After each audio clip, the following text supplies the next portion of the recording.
Okay, so we're going to be working with the kama, right? Lots of martial arts use it. It's nothing but a basic sickle. You know, people used it for farming and agricultural. They would cut weeds and things like that, right?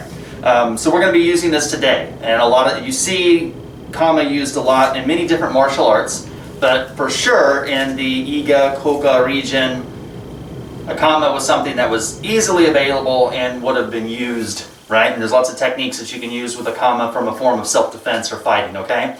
It is not what I would call a primary weapon. I mean, I don't know anybody that would go to war with a damn kama. If you're going to war, you would be using a katana or a bow and arrow or a spear or something like that. So this is not something that, you don't, I know you watch ninja movies and they got the kamas and things like that, but this isn't something that they would be on the field of battle with, right? This is something that if someone invaded your land and you're a farmer, this is a simple tool that everyone would have had and they would have used, okay?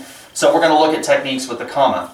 Now, there are what we call ninki, right? Ninja tools. And they do talk about kama or ko-kama and things like that, but it's not this. And I know a lot of people tend to think that this is what they're talking about because you see pictures and scrolls and things like that. What they're talking about is something like this. Like this would be,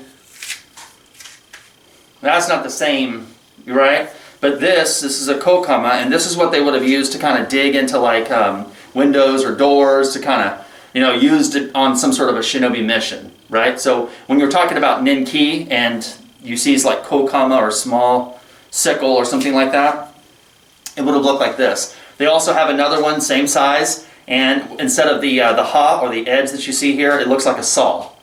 So they would use it to kind of saw into certain things, break into certain things, fences and posts and things like that. But this would have been the size that they're carrying. This isn't what they would have been using for farming and fighting if someone invaded their land. It would be a typical sickle. Did you catch what I'm saying with that? Okay. They also have, there are lots of different types of sickle. Again, one of the more popular ones over here. We've got lots of different ones, but you see the kasarigama, right? And the kasarigama used a different thing. Some of them are made with chain, some of them are made with hemp. Some of them are made, they say, with like a horse hair or women's hair, right? And it has a simple weight on the end. So this is what I would call more of like an exotic weapon, which we've all talked about this. You guys know that. Typically, when you look at weapons, you think of weapons as like blades or flexibles or stick weapons or things of that nature. Well, this just gives you a variety of different choices. You obviously have a blade. You can use it. You can reverse the grip and use it as a bludgeoning weapon like a stick. You can cut with it. You have a flexible with the rope if you want to tie somebody up, and with the weight that gives you a perfect chance to do like a projectile, throw the weight and hit them. So the sarigama just gives you a lot more options because it has all the basic characteristics of many different types of weapons, whether it's an edged weapon, a stick or a bludgeoning tool, flexible, or a projectile, right? But carrying this on a mission would be rather difficult, and the reality of ninjutsu is they were spies. They weren't supposed to be fighting. They're more important at getting the information back to the Lord. That's really the primary. There are, tactical units, small units. So regarding those small tactical units, when you look at historical text, obviously, and I've mentioned this many times, the Ban Senshukai, Fujibayashi says, there are secrets in Shinbi no Jitsu that allows you to kill the enemy general.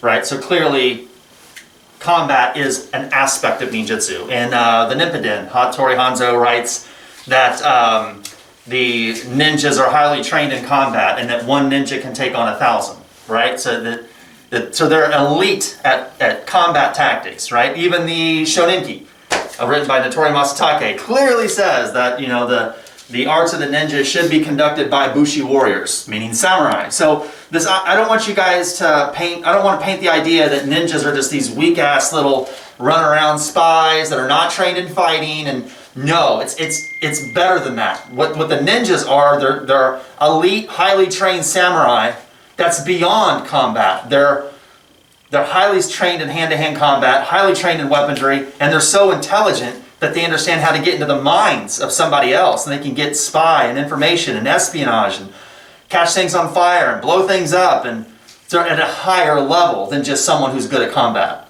Does that make sense? Mm-hmm. Online, you get people that's big on this, ninjas are just spies. It would be like some little kid as a hacker on a computer, and that's just not what they were. They're not this, scrawny little person that doesn't know anything about combat, can't do combat, and they're just gathering information. I know that's really, it's a big fantasy today to think of that because there's so many cowards, keyboard warriors, you know, Amazon book researchers, never trained in the art, can't do martial arts, can't fight themselves out of a wet paper bag, fat, overweight, out of shape. We have so many lazy ass, non-talented people that just live on the internet and they get fantasized by things like that because it makes them feel good about how bad they really are. But what I want you guys to do is not be like that. I don't want you to fall into that role. I want you guys to step up and be like, we got to be better than combat. We got to be better at weapons. We got to be more at this. I want you guys to be excellent, not below average. So come here, Mr. Dupree. Today we're going to work with the kama. Now, you guys all have the basics of this weapon down. So what we're going to look at is primary cuts that you know we have. You know, we've got, you know, Kiri Arosh, we've got the Keisegiri, the Yokogiri, Kiri Age, which would be going right into those ribs like this, right? Kotegiri, which would be coming into the wrist, cutting that hand off, all that kind of stuff. So we've got a lot of things that we'd be working on, right? I want you guys to take a second, and this is what you're going to do as your warm-up.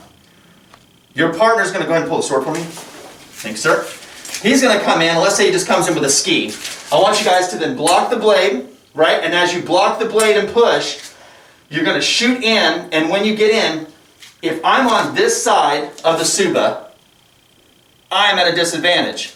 If I'm on this side of the Suba, I have the advantage, right? So if I block the blade here, and then I go in for a cut, he's just going to come in and cut me, because he's got the opportunity. If I block the blade and I come in and grab, I can keep his sword away, and then I can come in with whatever cut that I need. Now I have the advantage, because even if he comes in, I close the distance. He would have to back up, take a step back.